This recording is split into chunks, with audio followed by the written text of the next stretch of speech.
Whenever you go through a complicated part of history, people always say the world's going to change, and sometimes it doesn't really change. On the other hand, there's a curse in China that is along the lines of, may you be condemned to live in a time of transition. Well, we're obviously living in a time of transition right now because people used to go to work in their offices or their factory plants, whatever they are doing, now are not. They're like me, they're sitting at home. And it's an interesting phenomenon how quickly the world has changed. Think about this. The Industrial Revolution took about 100 years.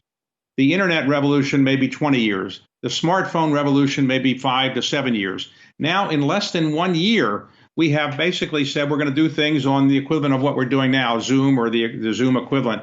And it's amazing how many people have adapted to it in less than a year. And many people that I know do not want to go back to work in their offices, certainly not full time. So the world's going to change. People are going to travel a little bit less, I think.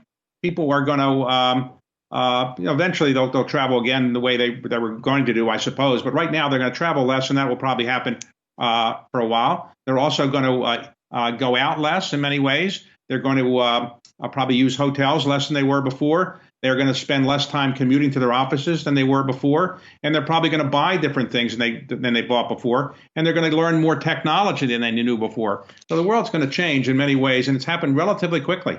You know, I just want to add to this. I wish people could see the scene of our house, but we used to say our investment thesis is how can we get better food faster, better, and cheaper in the same way that Jeff Bezos uses that for Amazon.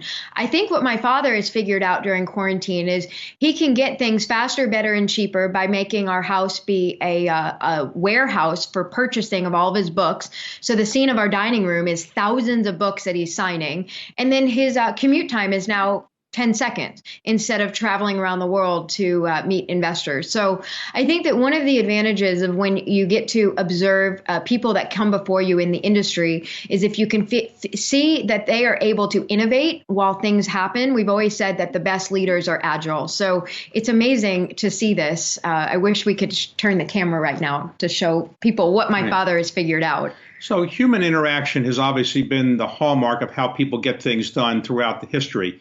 So it's not likely that all of a sudden people say, I don't want to have human interaction. I think they will want to have human interaction, but they're going to come back to it slowly. And I don't think people will feel they need to travel around the world for a half-hour meeting. They can do it on a Zoom conference kind of call.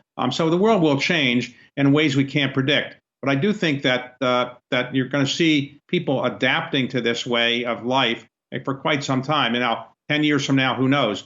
But I do think that over the next couple of years, you're not going to see people rushing back to work the way they did before.